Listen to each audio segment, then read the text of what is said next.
हाँ, इस एपिसोड में हम फंक्शन ऑफ लार्ज इंटेस्टाइन के बारे में चर्चा करेंगे। लार्ज इंटेस्टाइन के बारे में बहुत कुछ आपको एनाटॉमी और फिजियोलॉजी के आधार पर बहुत कुछ बताया जा चुका है। अब हम जो चर्चा करेंगे वो होगा function of large intestine part 2। Part 1 में इसके बहुत सारे फंक्शन बताए गए थे और ये पार्ट 2 में हम बताना चाहेंगे जो खास बिंदु हैं वो है absorption, formation of faecal matter and excretory function, secretary function, synthetic function. तो ये जो 5 इसके मुख्य कार्य बताए गए हैं फिजियोलॉजी के अंदर, हम इन्हीं बिंदुओं पर आज आपके साथ काफी अच्छी तरीके से डिस्कशन करना चाहेंगे। तो आइए function of large intestine part 2 में जो पहला पॉइंट है वो है एब्जॉर्प्शन, यानी लार्ज इंटेस्टाइन के अंदर किन किन सब्सटेंसेस का एब्जॉर्प्शन होता है। ये चीज आपको जानने के लिए ये पॉइंट आपको पढ़ना पड़ेगा, absorptive function of large intestine. तो इसमें किन किन सब्सटेंसेस का एब्जॉर्प्शन होता है? तो पहला है वाटर। ये देखिए वाटर का एब्जॉर्प्शन होता है लार्ज इंटेस्टाइन के अंदर। Number 2 electrolytes. इलेक्ट्रोलाइट्स का भी एब्जॉर्प्शन लार्ज इंटेस्टाइन के अंदर होता है। और जो तीसरा पॉइंट बताया गया वो है organic substances as like glucose. Glucose के समान जो और भी ऑर्गेनिक सब्सटेंसेस हैं उनका यहाँ पर एब्जॉर्प्शन किया जाता है। और किसका एब्जॉर्प्शन होता है? Alcohol, drugs like anaesthetic agents, sedatives, medicines and steroids.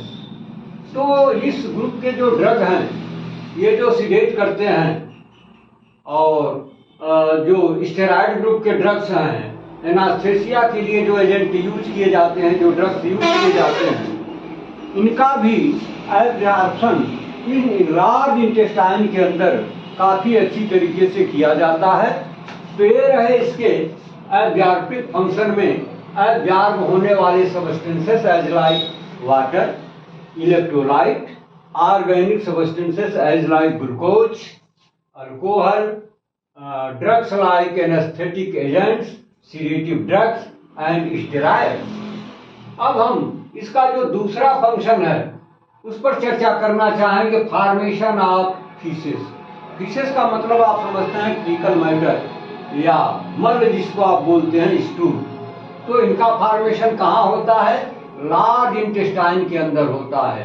कब होता है? तो after absorption of nutrients, water, other substances, unwanted substances in the large intestine form feces which excreted out।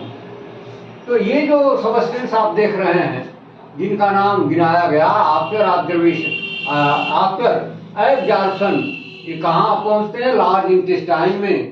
वहां पर न्यूट्रिएंट्स, वाटर्स एंड अदर ये जो substances हैं, unwanted substances हैं, ये लार्ज इंटेस्टाइन के अंदर क्या करते हैं? ये फीकल मैटर का निर्माण करते हैं, यानी इन्हीं से इनका निर्माण किया जाता है। यानी फीकल मैटर का जो फॉर्मेशन है वो किसके द्वारा किया जाता है? एब्जॉर्प्शन के बाद जो न्यूट्रिएंट्स बन जाते हैं और वाटर और अदर सब्सटेंसेस, अनवांटेड सब्सटेंसेस, ये सभी के सभी लार्ज इंटेस्टाइन के अंदर फीकल मैटर का फॉर्मेशन करते हैं जो बाद में एक्सक्रीटेड आउट यानी बॉडी के बाहर कर दिया जाता है, निकाल दिया जाता है। तीसरा जो इसका चीफ फंक्शन बताया गया वो है एक्सक्रीटरी फंक्शन। एक्सक्रीटरी जैसा नाम वैसा काम, यानी कोई ऐसी चीज है जो लार्ज इंटेस्टाइन के अंदर प्रेजेंट है तो उसको ये बॉडी के बाहर करने में आपकी मदद करती है, ह्यूमन बीइंग की मदद करती है। तो ये क्या करती है? It excretes heavy metals. ये जो आप हेवी मेटल्स इंटेक कर लेते हैं फूड के माध्यम से, लेकिन आपको पता नहीं होता है, लेकिन आपके फूड में वो एक पार्टिकल्स होते हैं हेवी मेटल्स के, जैसे मरकरी है, लीड माने ये शीशा है, बिस्मथ है, आर्सेनिक है। तो ये जो सभी चीजें हैं ये बॉडी के लिए यूजफुल नहीं है, तो इनका बॉडी के बाहर निकलना जरूरी है, आवश्यक है। तो ये लार्ज इंटेस्टाइन शरीर के लाभ के लिए इन पदार्थों को जो शरीर के लिए हार्मफुल हैं, इनको बॉडी से बाहर करने का काम करती है, जिसको हम नाम देते हैं एक्सक्रीटरी फंक्शन। तो इस फंक्शन के द्वारा ये किन किन वस्तुओं को बॉडी के बाहर कर देती है? ये heavy metals like mercury, lead, bismuth, arsenic और थ्रू द फीकल मैटर के साथ इनको बाहर कर देती है। तो इन सबस्टेंसेस का यूज हमारे बॉडी में नहीं है, मेरे बॉडी के लिए हार्मफुल है। तो ये लार्ज इंटेस्टाइन इनको बॉडी के बाहर करके बॉडी की सेफ्टी करती है। अगला पॉइंट है सिक्रेटरी फंक्शन, यानी लार्ज इंटेस्टाइन के अंदर कुछ ऐसे सबस्टेंस हैं जिनका सिक्रीशन होता है। तो क्या क्या सिक्रीट होता है? म्यूसिन। म्यूसिन क्या है? ये लार्ज इंटेस्टाइन की दीवारों को स्मूथनेस प्रोवाइड करता है, जिसे फीकल मैटर के आगे बढ़ने में फैसिलिटेट करता है, उसको इजीनेस पैदा करता है और उस स्मूथनेस के वजह से फीकल मैटर आगे की तरफ पुशअप होता रहता है और धीरे धीरे वो एनस के थ्रू बॉडी के बाहर चला जाता है। और क्या सिक्रीट करता है? Chloride and bicarbonate. ये बाइकार्बोनेट तो बहुत हाई डिग्री में यहाँ सिक्रीट होता है, क्योंकि ये जो एसिड होता है उसको न्यूट्रलाइज करने में उपयोग किया जाता है लार्ज इंटेस्टाइन के द्वारा। तो लार्ज इंटेस्टाइन के अंदर क्या क्या सिक्रीट होता है? तो म्यूसिन, क्लोराइड एंड बाइकार्बोनेट। हाँ, आपने ठीक सुना, यही वो सबस्टेंस हैं जो लार्ज इंटेस्टाइन के द्वारा सिक्रीट किए जाते हैं। अगला फंक्शन इसका बताया गया सिंपैथेटिक फंक्शन। सिंथेटिक फंक्शन का मतलब कोई चीज बनाना, पैदा करना, सिंथेटिक फंक्शन। तो ये क्या क्या बनाती है? ये bacterial flora of large intestine synthesizes folic acid, vitamin B12, vitamin K. By this function, large intestine contributes in erythropoietic activity and blood coagulating mechanism. तो इसमें क्या बनता है, किसके द्वारा बनता है? तो लार्ज इंटेस्टाइन के बैक्टीरिया का फ्लोरा है, मतलब पूरी बागवानी जैसे, यानी सघनता से ये बैक्टीरिया पाए जाते हैं, जिनको हम नाम देते हैं बैक्टीरियल फ्लोरा। तो लार्ज इंटेस्टाइन के अंदर करते क्या हैं? ये बैक्टीरिया जो बॉडी के लिए यूजफुल हैं, ये क्या करते हैं? दे सिंथेसाइज, यानी वो बनाते हैं, पैदा करते हैं, प्रोड्यूस करते हैं क्या? फॉलिक एसिड और विटामिन B12। जैसा कि आप मेडिकल के स्टूडेंट हैं या मेडिकल से रिलेटेड आप हैं, तो जानते हैं कि फॉलिक एसिड और ये विटामिन B12 ये जरूरी है for the maturation of vitamin, ये ब्लड सेल आरबीसी के लिए। तो ये जो इनके द्वारा बनता है बैक्टीरियल फ्लोरा के द्वारा, फॉलिक एसिड और विटामिन B12, ये करता क्या है? It contributes in erythropoietic activity. Erythropoietic का मतलब आरबीसी का फॉर्मेशन, डेवलपमेंट एंड मैच्योरेशन, तीनों को मिलाकर के हम एक टर्म देते हैं इरिथ्रोपोइसिस। तो इस इरिथ्रोपोइसिस की प्रक्रिया को करने के लिए फॉलिक एसिड और विटामिन B12 एक नेसेसरी एसेंशियल फैक्टर माना जाता है। अगर इन दोनों का ये जो अमाउंट है, अगर वो लेस देन नॉर्मल है या एब्सेंट है, तो फिर आरबीसी के प्रोडक्शन पर असर पड़ता है, इफेक्ट पड़ता है और आरबीसी का प्रोडक्शन घट जाता है। और क्या यहाँ पर होता है? विटामिन के का भी फॉर्मेशन होता है। तो इसके द्वारा करती क्या है large intestine? It takes place in the blood clotting mechanism. ये विटामिन के को आप जानते हैं कि ये ब्लड क्लॉटिंग का काम करता है। तो ये विटामिन के और फॉलिक एसिड और विटामिन B12 ये तीनों फैक्टर किसके द्वारा पैदा किए जाते हैं? By the flora of bacteria in the large intestine, यानी लार्ज इंटेस्टाइन के अंदर जो बैक्टीरिया का फ्लोरा है जो इसकी बागवानी या सघनता से पाए जाते हैं, तो ये बॉडी के लिए यूजफुल रिस्पांस करते हैं। ये करते क्या हैं? फोलिक एसिड और विटामिन B12 और विटामिन के प्रोडक्शन में ये मदद करते हैं। उनके फॉर्मेशन में, उनके प्रोडक्शन में ये मदद करती है लार्ज इंटेस्टाइन। तो ये करते क्या हैं? जैसा कि आपको बताया गया कि फोलिक एसिड और विटामिन B12 ये formation, development and maturation of the erythropoiesis के लिए है।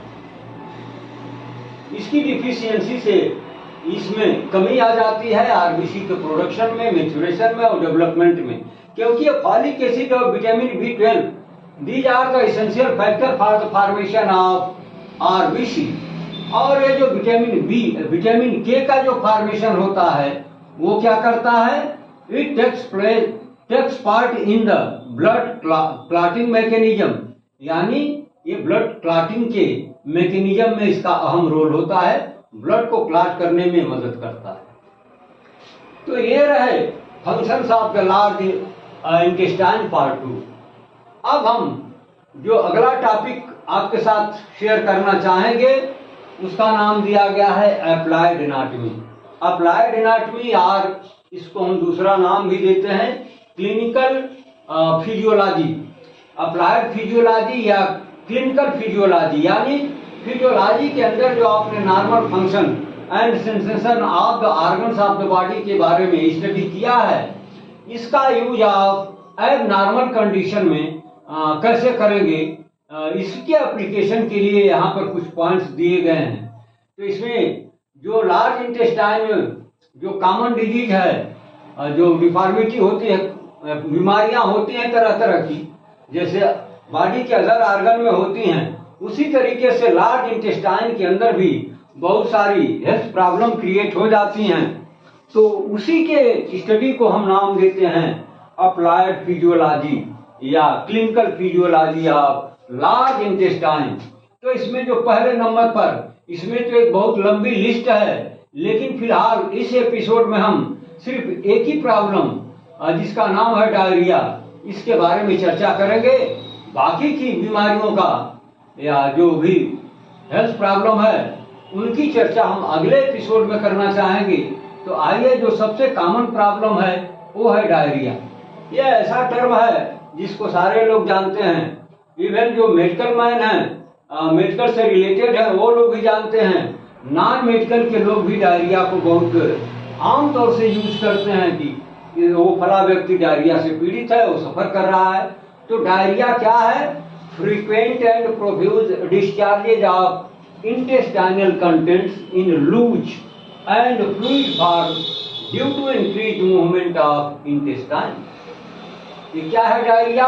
तो frequent and profuse discharges of intestinal contents, ये इंटेस्टाइन के अंदर जो मटेरियल पड़ा हुआ है वो अधिक मात्रा में और बार बार उनका बॉडी के बाहर आना, किस रूप में? In loose and fluid form, यानी वो लूज होते हैं, काफी पतले होते हैं, फ्लूइड लिक्विड फॉर्म में होते हैं। तो ये कैसे हो जाते हैं? From due to increase movement of intestine, यानी इंटेस्टाइन के अंदर जो पेरिस्टाल्टिक मूवमेंट होती है, जिसको आप क्रमानुकुचक गति कहते हैं, वो बढ़ जाती है, इंक्रीज कर जाती है, जिसके वजह से इसको प्रॉपरली डाइजेस्ट होने का समय नहीं मिलता है।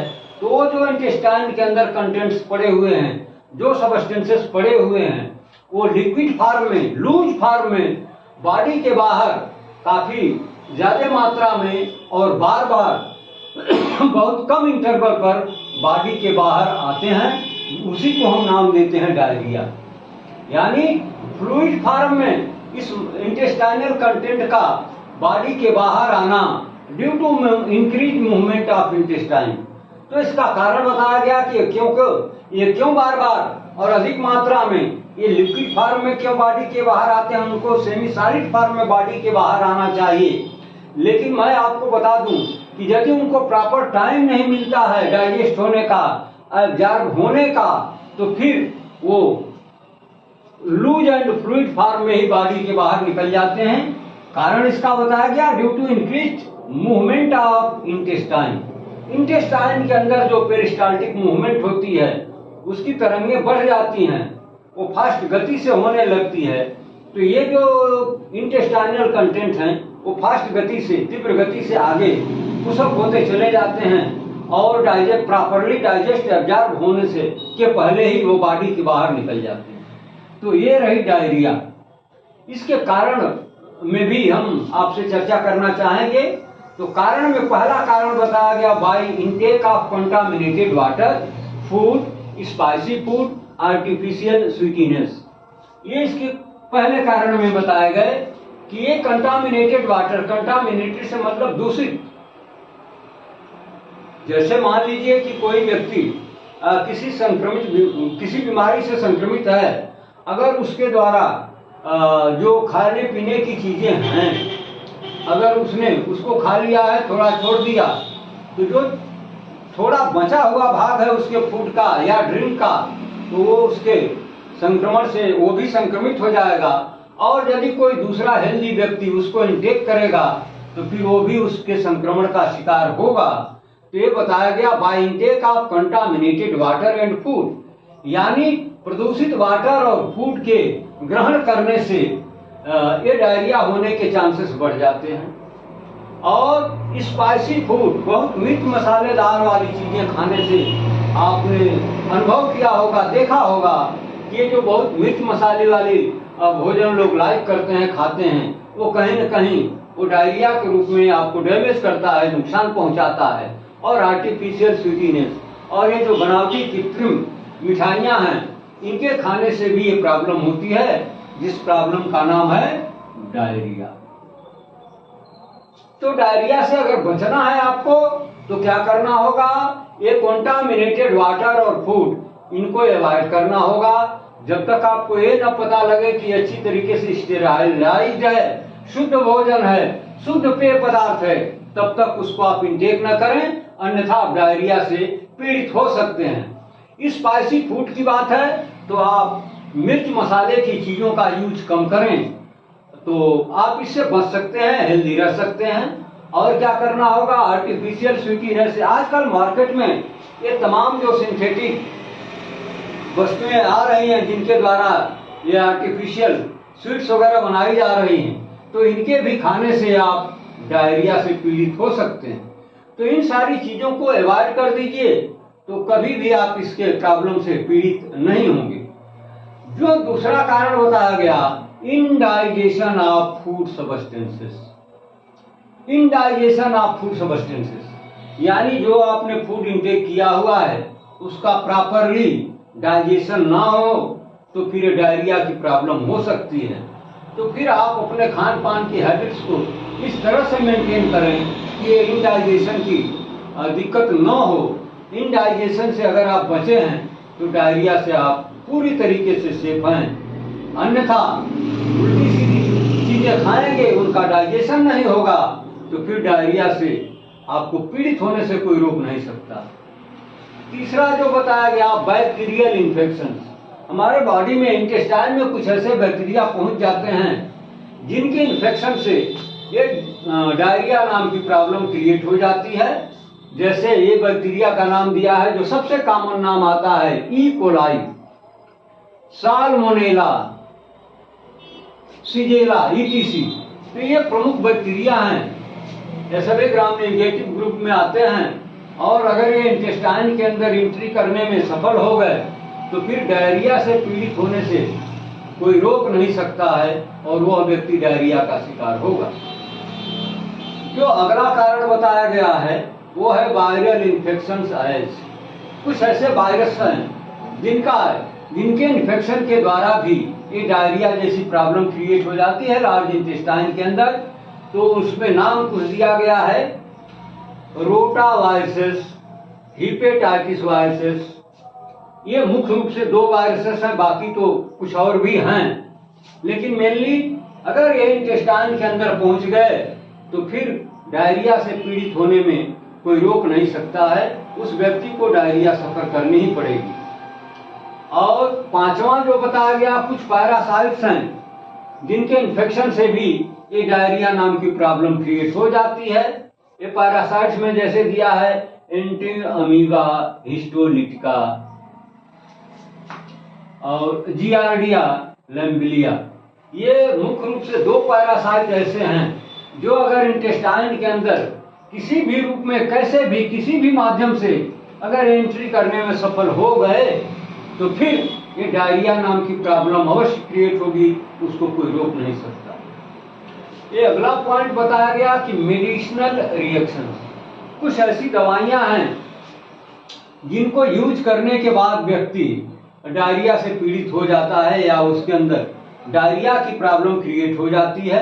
इसमें जैसे कुछ नाम दिया गया है एंटीबायोटिक्स। ये जो धड़ल्ले से आजकल ये एंटीबायोटिक्स ग्रुप का यूज हो रहा है वो कहीं न कहीं लाभ के साथ नुकसान के क्षेत्र में भी ले जाता है और बॉडी को लाभ भी पहुंचाता है।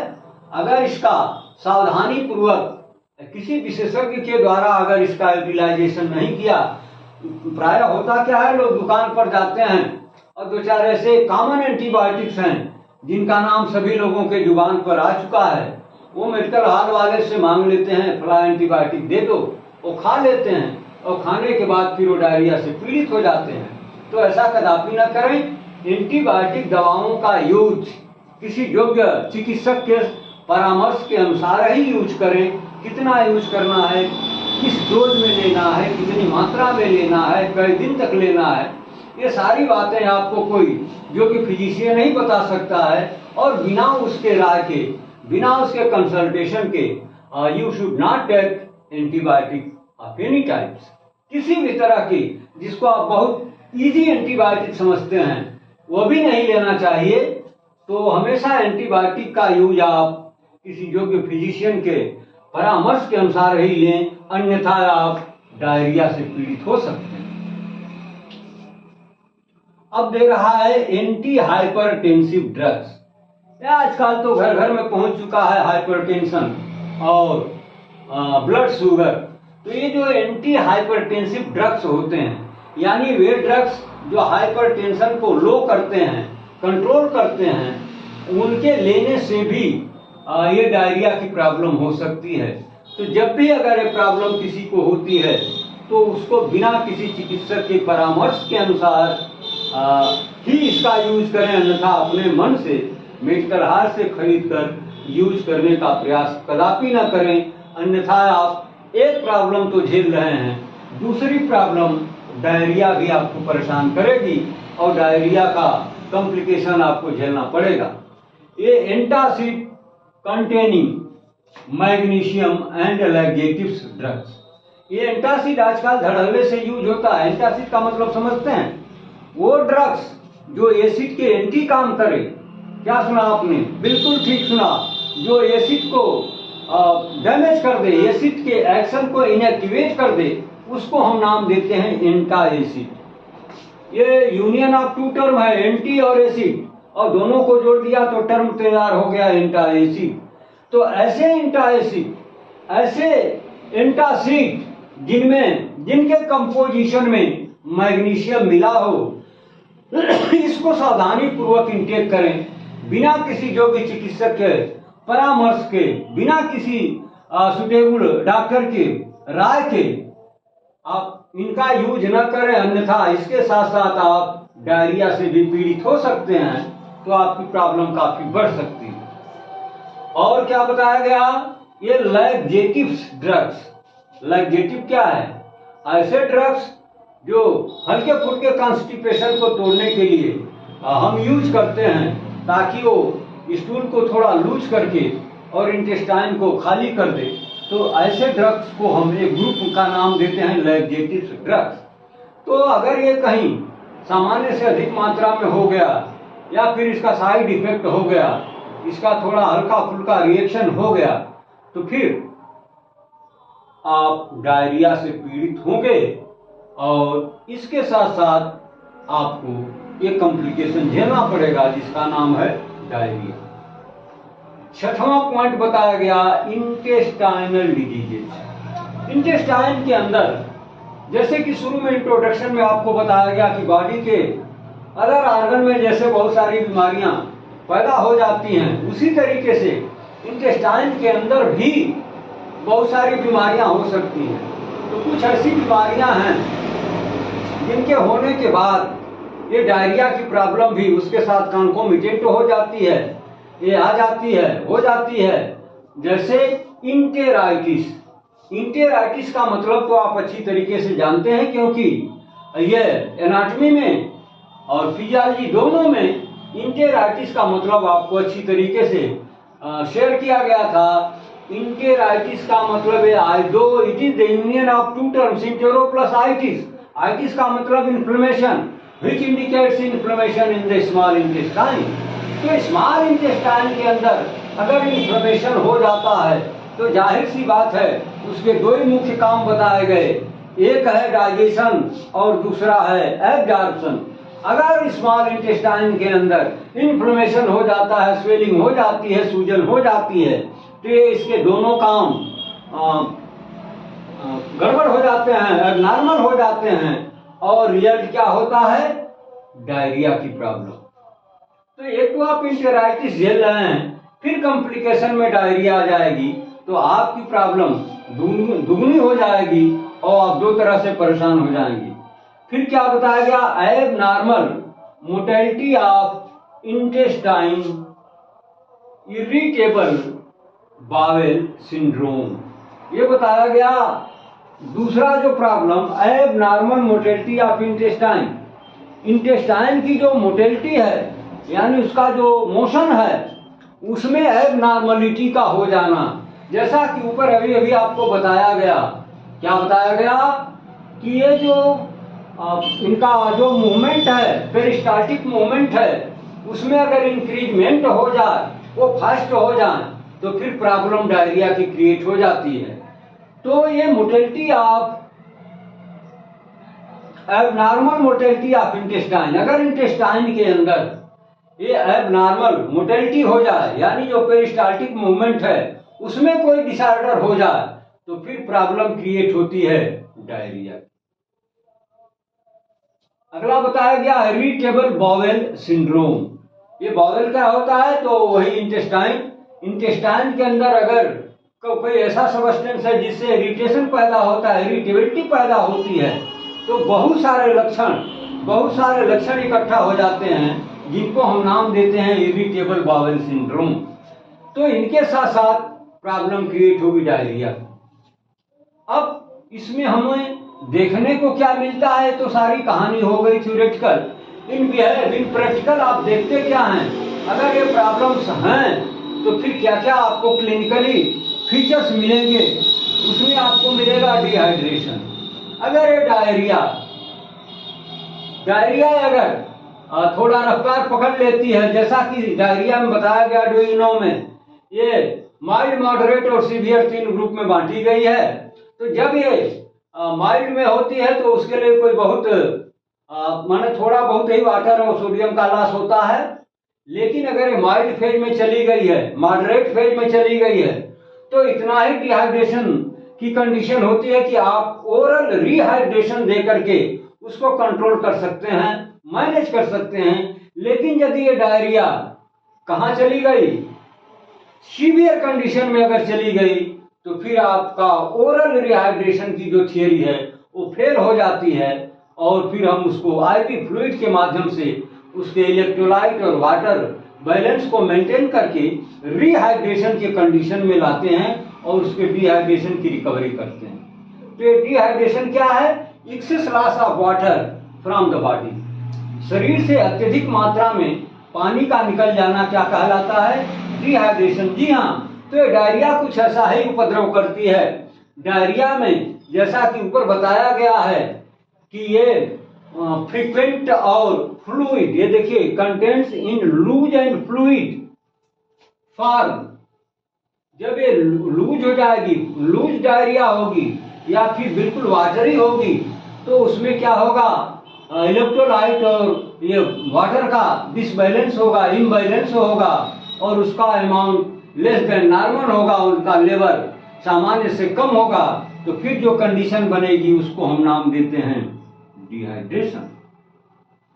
फिर और क्या हो सकता है? हाइपोकालेमिया, हाइपोकालेमिया क्या है? Less than normal. क्या? हाइपोकालेमिया मतलब पोटेशियम का लेवल बॉडी में कम होने लगता है, जिसके बहुत सारे दुष्परिणाम झेलने पड़ते हैं।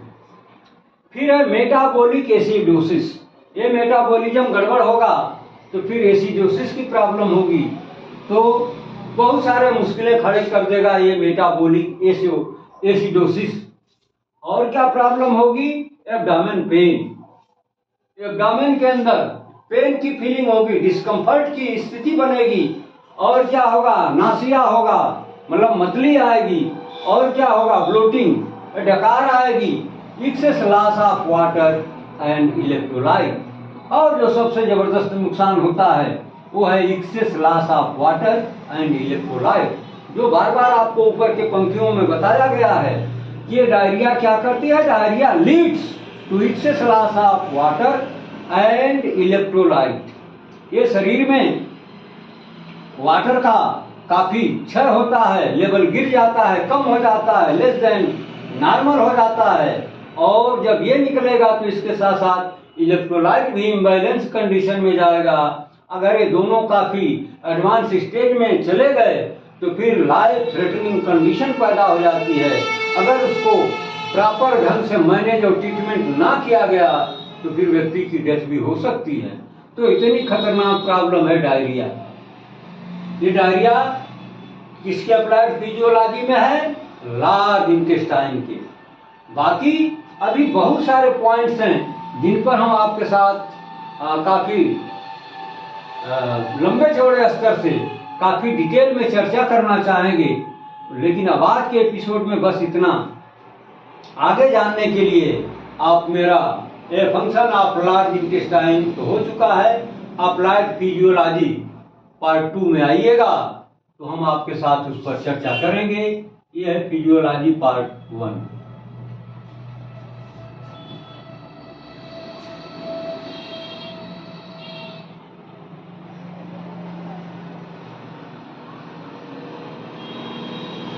ठीक है, बाकी की चीजें हम अगले वीडियो में चर्चा करेंगे।